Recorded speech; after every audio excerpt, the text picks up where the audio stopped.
Solution chapter में solution chapter में आगे हम राउल्ट्स लॉ थ्योरम देखते हैं।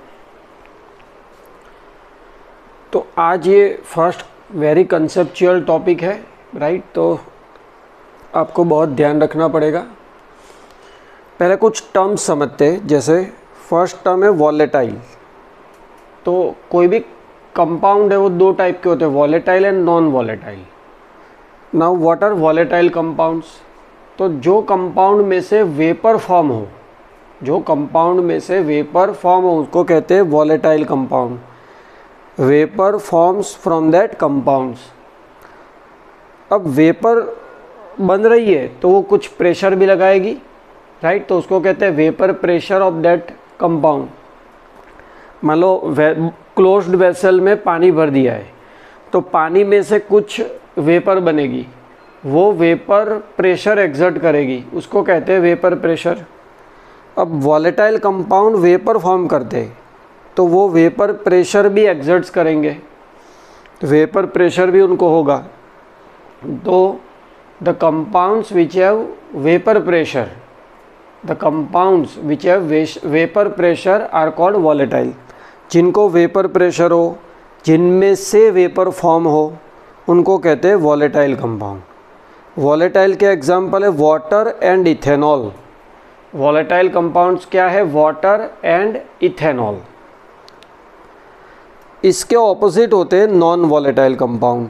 इसके ऑपोजिट क्या होंगे? नॉन वॉलेटाइल, मतलब जिनमें से वेपर फॉर्म ही नहीं होती है, राइट। अब वेपर ही नहीं बन रही है तो वेपर प्रेशर भी नहीं होगा। जिनका वेपर प्रेशर ज़ीरो है, मर्क्यूरी, सॉलिड, इसके एग्जाम्पल है। अब पार्शियल प्रेशर। वैसे आपको पार्शियल प्रेशर हेनरीज लॉ में समझाया था। मान लो ये दो गैसेस का मिक्सचर है, ए एंड बी। यहाँ पर एक गैस ए, दूसरा गैस बी।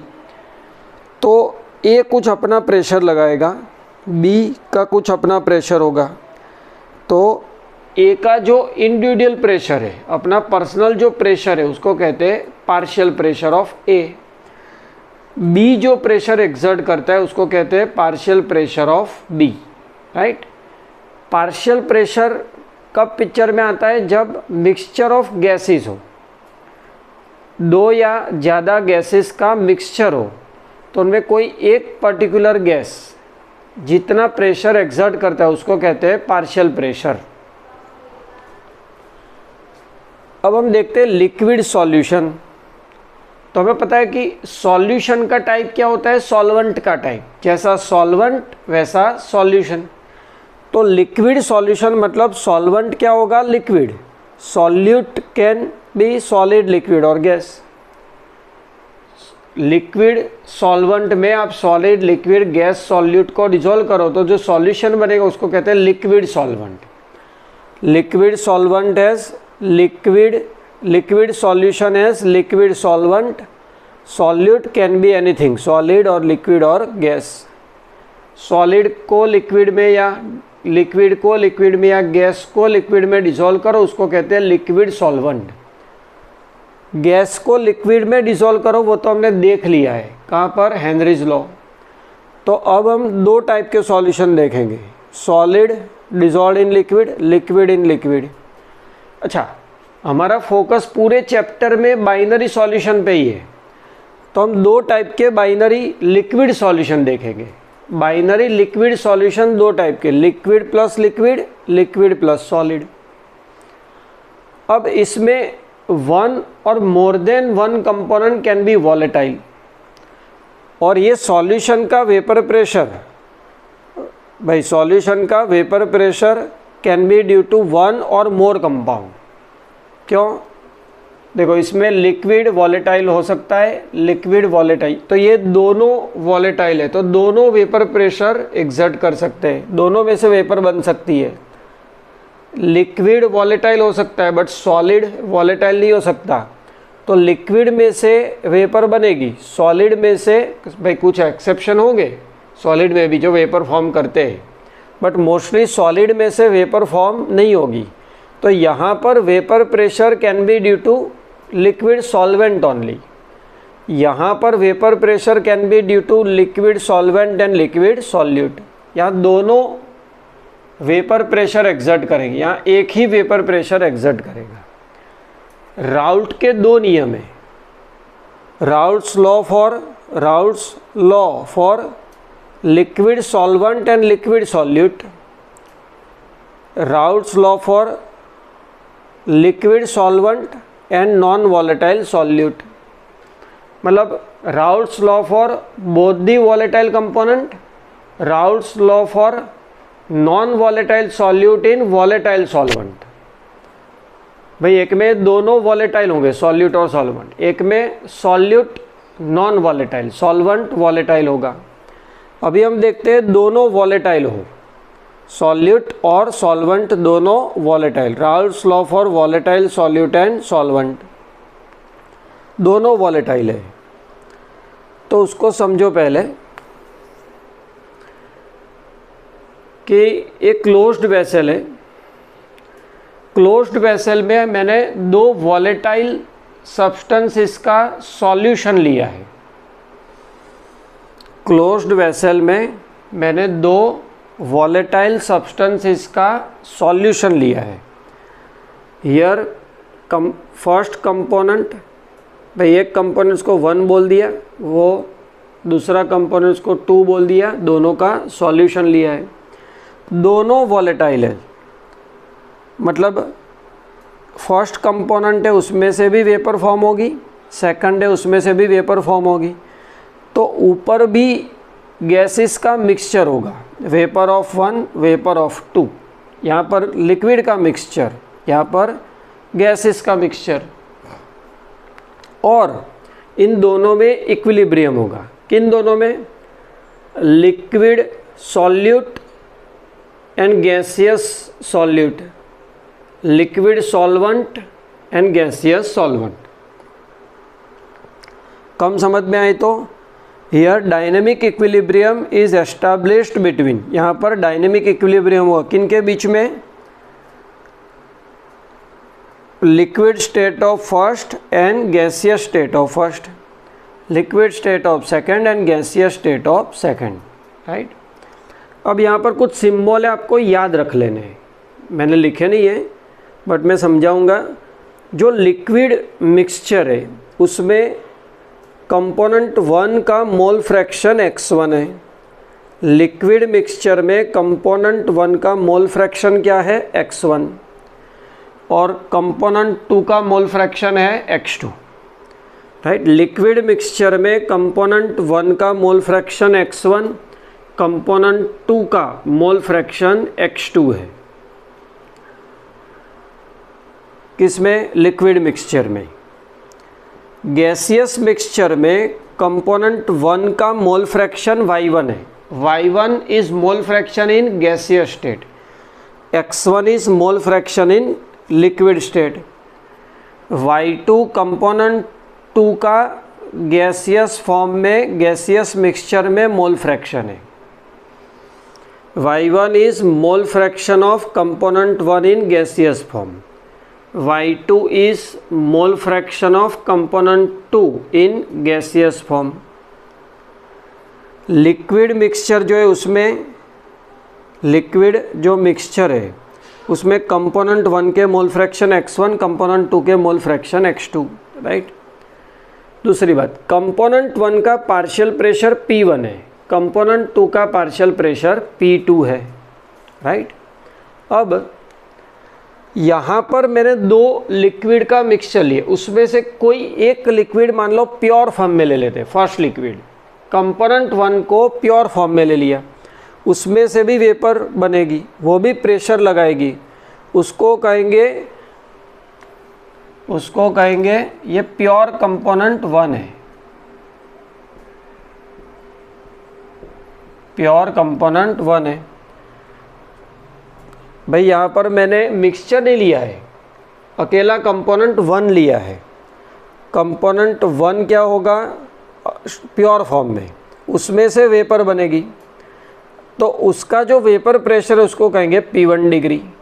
तो P1 degree is vapour pressure of pure component 1, vapour pressure of component 1 in pure form. ऐसे ही P2 डिग्री क्या होगा, vapour pressure of component 2 in pure form, right. तो चलो इतने टर्म्स याद रहे आपको। x1 लिक्विड में कंपोनेंट 1 के mole fraction, y1 gaseous state में कंपोनेंट 1 के mole fraction, P1 vapour pressure of component 1, P2 vapour pressure of component 2। P1 degree vapour pressure of component 1 in pure form, P2 degree vapour pressure of component 2 in pure form, right. तो इतने terms हैं हमारे पास। अब routes law देखते हैं। French scientist route gave quantitative relation between partial pressure of any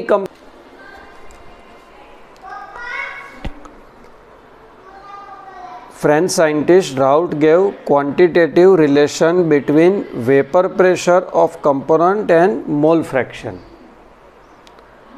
Raoult gave quantitative relation between vapor pressure of component and its mole fraction in solution. So what is Raoult's law? It is quantitative relation between vapor pressure of component and mole fraction. अब relation क्या होगा, तो simple है। जैसे mole fraction बढ़ेगा, मान लो आप यहाँ पर कंपोनेंट 1 ऐड कर रहे हो, तो जैसे जैसे कंपोनेंट 1 का मोल फ्रैक्शन यहाँ पर बढ़ेगा तो उसके नंबर ऑफ मोल्स भी बढ़ेंगे, मतलब मॉलिक्यूल बढ़ेंगे, तो उसका ज़्यादा वेपराइजेशन होगा तो उसका वेपर प्रेशर भी बढ़ेगा। मान लो ये वाटर है, तो यहाँ वाटर के मोल फ्रैक्शन बढ़े तो वाटर के मॉलिक्यूल बढ़ेंगे, तो उसका वेपराइजेशन ज़्यादा होगा तो वाटर का वेपर प्रेशर भी इंक्रीज होगा। तो as the mole fraction of component in liquid increases, vapour pressure increases. So Raoult's law statement क्या होगा, in a solution of both volatile component, solution having both the volatile component, vapor pressure of each component is proportional to its mole fraction in solution. In a solution of both the volatile component, vapor pressure of each component is proportional to its mole fraction in solution. मतलब कि दोनों volatile component है solution में, तो हर एक का vapour pressure उसके solution में मोल फ्रैक्शन से डायरेक्टली प्रोपोर्शनल होगा। जैसे vapour pressure of component 1 P1 is proportional to its mole fraction, vapour pressure of component 1 is proportional to its mole fraction. Proportionality constant क्या आएगा, तो ये याद रखना है कि यहाँ पर प्रोपोर्शनलिटी कांस्टेंट आता है vapour pressure of component 1 in pure form, vapour pressure of component 1 in pure form. P1 is equal to P1 degree x1, right. पहले vapour pressure of component 1 is directly proportional to its mole fraction in solution, और proportionality constant आता है, क्या आता है, component के pure form का vapour pressure. इसको y is equal to mx plus C linear equation से कंपेयर करें तो देखो इंटरसेप्ट 0 है पीछे, मतलब ये ओरिजिन में से पास होगा, और P1 वर्सेस x1 का ग्राफ स्ट्रेट लाइन आएगा। P1 वर्सेस x1 उसका ग्राफ क्या आएगा, स्ट्रेट लाइन। स्लोप होगा P1 डिग्री, स्लोप क्या होगा, P1 degree. What is P1 degree, vapour pressure of component 1 in pure form. अब इसका ग्राफ ऐसे ड्रॉ किया है, देखो यहाँ पर P उल्टा लिया है, यहाँ पर P1 और x1 इस डायरेक्शन में, यूजुअली हम इस डायरेक्शन में लेते हैं, x1 इस डायरेक्शन में। ये वेपर प्रेशर है, ये मोल फ्रैक्शन है, ये वेपर प्रेशर और ये क्या है, मोल फ्रैक्शन। मोल फ्रैक्शन यहाँ 0 और यहाँ 1। अब आपको पता है जैसे जैसे मोल फ्रैक्शन इंक्रीज़ होता है वेपर प्रेशर भी बढ़ता है, मोल फ्रैक्शन जैसे जैसे इंक्रीज़ होगा वेपर प्रेशर भी साइमल्टेनियसली इंक्रीज़ होगा। यहाँ पर मोल फ्रैक्शन 0 है, मतलब कि कंपोनेंट 1 है ही नहीं, कंपोनेंट 1 इज़ नॉट देयर, तो उसका वेपर प्रेशर भी 0 है।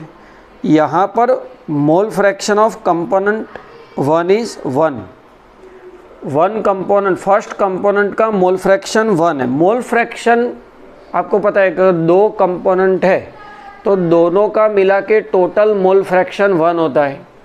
अब यहाँ पर तो कंपोनेंट 1 का ही मोल फ्रैक्शन 1 है, मतलब कंपोनेंट 2 होगा ही नहीं, ये प्योर कंपोनेंट 1 है।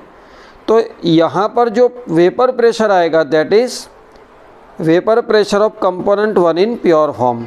क्यों? क्योंकि यहाँ पर ओनली कंपोनेंट 1 है। जब मिक्सचर में कोई भी एक कंपोनेंट का मोल फ्रैक्शन 1 हो तो आप समझ लो कि वही कंपोनेंट अकेला प्योर फॉर्म में प्रेजेंट है, दूसरा कोई कंपोनेंट है ही नहीं, राइट। तो ये क्या इंडिकेट करता है? प्योर फॉर्म ऑफ कंपोनेंट 1, तो उसका वेपर प्रेशर क्या आएगा? P1 degree. ऐसे ही देखो कंपोनेंट 2 का वेपर प्रेशर कंपोनेंट 2 के मोल फ्रैक्शन से डायरेक्टली प्रोपोर्शनल। कंपोनेंट 2 का वेपर प्रेशर कंपोनेंट 2 के मोल फ्रैक्शन से डायरेक्टली प्रोपोर्शनल होगा। P2 proportional to X2। Proportionality constant क्या आएगा? P2 degree. Vapour pressure in pure form of component 2, vapour pressure in pure form of component 2 P2 degree आएगा, proportionality constant. तो ये भी linear equation है। P2 versus X2 का graph क्या आएगा? लीनियर स्ट्रेट लाइन, और स्लोप क्या होगा? P2 degree. अब यहाँ नॉर्मल लेंगे, यहाँ vapour pressure mole fraction 0 to 1। अब ये दोनों एक साथ सोचो आप, जब कंपोनेंट 2 का मोल फ्रैक्शन 0 है तो कंपोनेंट 1 का 1 होगा। क्यों? क्योंकि x1 प्लस x2 होता है 1, दोनों कंपोनेंट का टोटल मोल फ्रैक्शन क्या होता है? 1। तो यहाँ कंपोनेंट 2 का जब 0 होगा तो कंपोनेंट 1 का 1, और जब x2 1 होगा तो x1 0, इसलिए ये उल्टा लिया है। अब x2 0 है मतलब कंपोनेंट 2 प्रेजेंट ही नहीं है, तो कंपोनेंट 2 का वेपर प्रेशर 0। x2 जैसे जैसे इंक्रीज़ होगा उसका वेपर प्रेशर भी इंक्रीज़ होगा।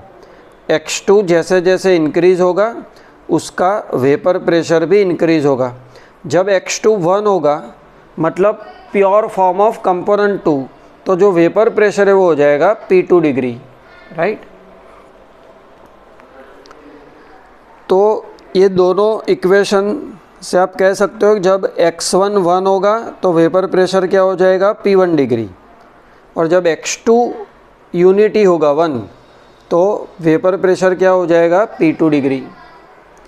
अब Dalton's law of partial pressure था कि जब 2 या ज़्यादा गैसेस का मिक्सचर है, 2 या ज़्यादा गैसेस का मिक्सचर है तो sum of partial pressure of both the gases is equal to total pressure.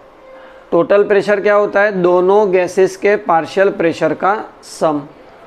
तो वैसे ही as per Dalton's law solution का टोटल वेपर प्रेशर क्या होगा?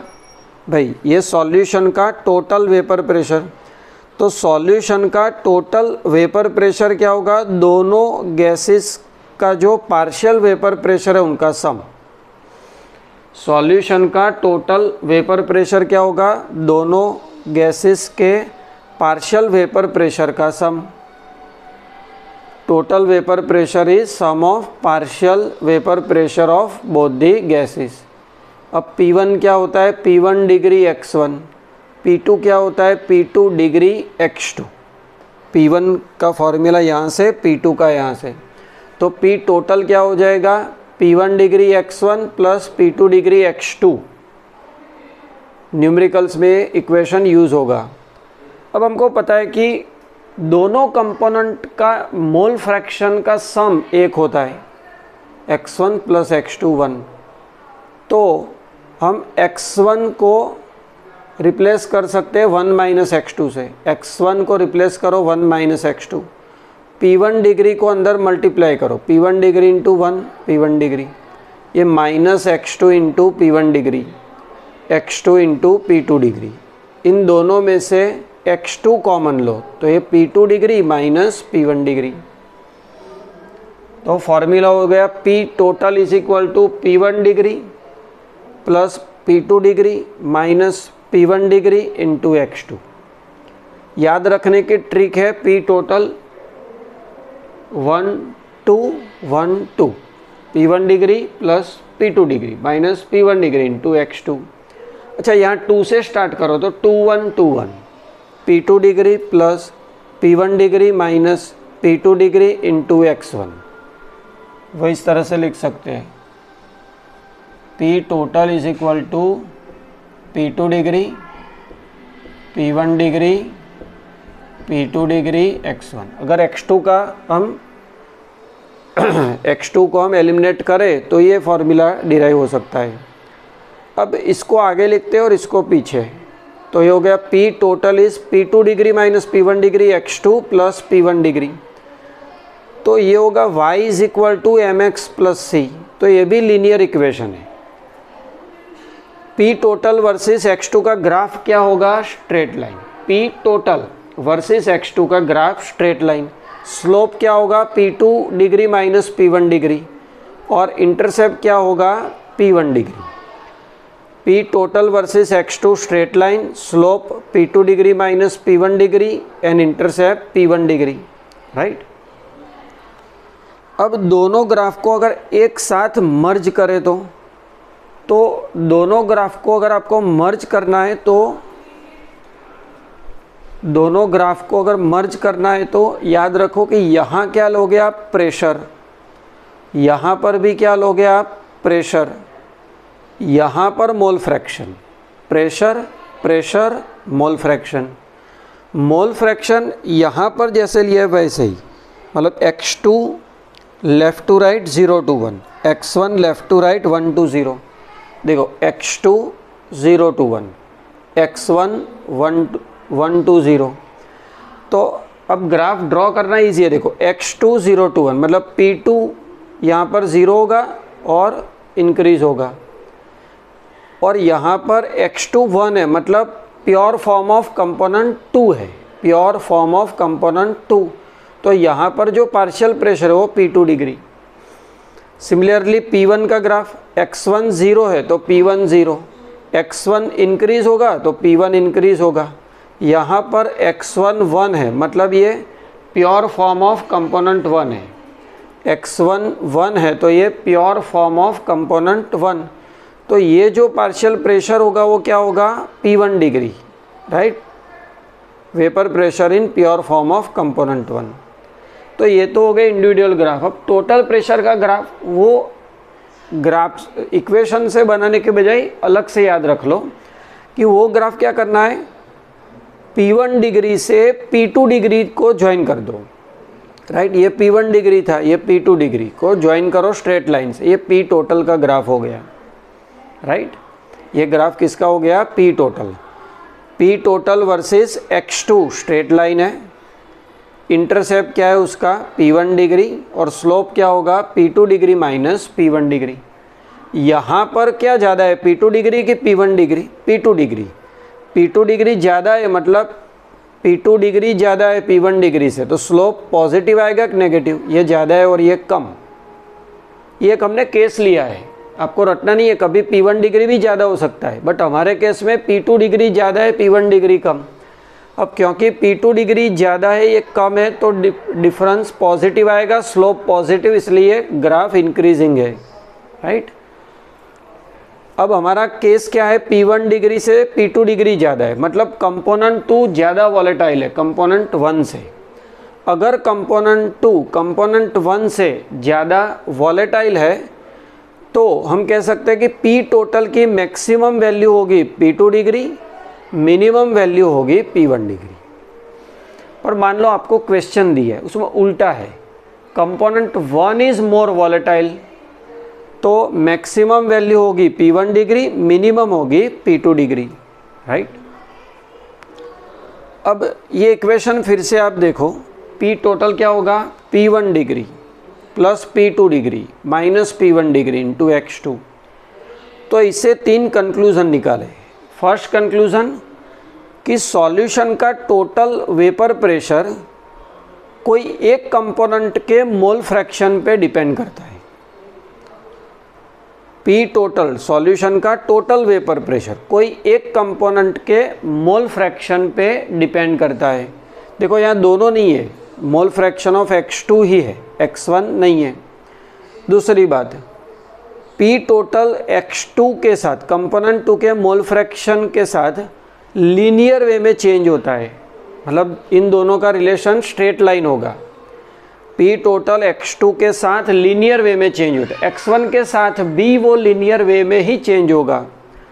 और दूसरी बात, P टोटल का चेंज x2 के साथ, मतलब अगर x2 बढ़ रहा है तो P टोटल बढ़ेगा कि कम होगा, that depends on values of P2 degree and P1 degree. P total changes with x1 और x2 according to values of P1 degree and P2 degree, right. 3 conclusion है। टोटल वेपर प्रेशर कोई एक component के mole fraction पे depend करता है। Total vapour pressure mole fraction के साथ लीनियर वे में चेंज होगा। और P टोटल x2 के साथ बढ़ेगा कि घटेगा, that depends on values of P2 degree and P1 degree. अब दूसरा एक बात कि हमने शुरुआत में लिया था कि ये जो गैस वेपर का मिक्सचर है उसमें मोल फ्रैक्शन y1 y2 लेते, मतलब मोल fraction of component 1 in gaseous mixture y1। Gaseous mixture में फर्स्ट कंपोनेंट के मोल फ्रैक्शन y1, सेकंड के मोल फ्रैक्शन y2, और टोटल प्रेशर P टोटल है। तो अगर आपको P टोटल पता है, गैसियस मिक्सचर में हर एक के मोल फ्रैक्शन पता है, तो इंडिविजुअल वेपर प्रेशर या पार्शियल वेपर प्रेशर मिल जाएगा। वो डाल्टन्स लॉ के फॉर्मूला थे 11th में। Partial vapour pressure of first component, partial vapour pressure of first component is equal to total vapour pressure into mole fraction, but mole fraction in gaseous state. Partial vapour pressure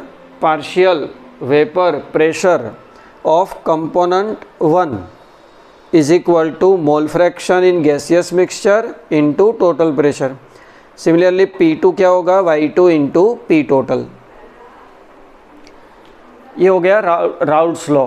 routes law for volatile solute, volatile solvent. Example लेते हैं उसका, exercise का है, नहीं example है 2.16। Vapour pressure of, ये exercise का होगा, सॉरी एक्सरसाइज का 2.16 है। Vapour pressure of heptane and octane are given. Heptane और ऑक्टेन के वेपर प्रेशर गिवन, ये क्या होंगे, vapour pressure of components in pure form. ये क्या होगा, vapour pressure of components in pure form, P1 degree P2 degree. Vapour pressure of heptane and octane, तो vapour pressure of heptane and octane क्या होगा, heptane का 105.2, octane का 46.8, मतलब ये P1 डिग्री P2 डिग्री। अगर हेप्टेन 26 ग्राम है सॉल्यूशन में, ऑक्टेन 35, तो दोनों के पार्शियल वेपर प्रेशर फाइंड करो, नहीं सॉरी, सॉल्यूशन का टोटल वेपर प्रेशर फाइंड करो। 26 ग्राम हेप्टेन, 35 ग्राम ऑक्टेन का एक सॉल्यूशन बनाए, सॉल्यूशन का टोटल वेपर प्रेशर फाइंड करो। तो टोटल वेपर प्रेशर फाइंड करने का फॉर्मूला क्या है, P total is equal to P1 degree x1 plus P2 degree x2। Total vapour pressure find करने का formula P1 degree x1 plus P2 degree x2, right. अब हमको P1 डिग्री P2 डिग्री तो directly given है, mole fraction find करने हैं। Mole fraction के लिए दोनों के मोल चाहिए, बट दोनों के मोल नहीं दिए, मास दिए, तो मास से हम मोल फाइंड करेंगे, मोल से मोल फ्रैक्शन।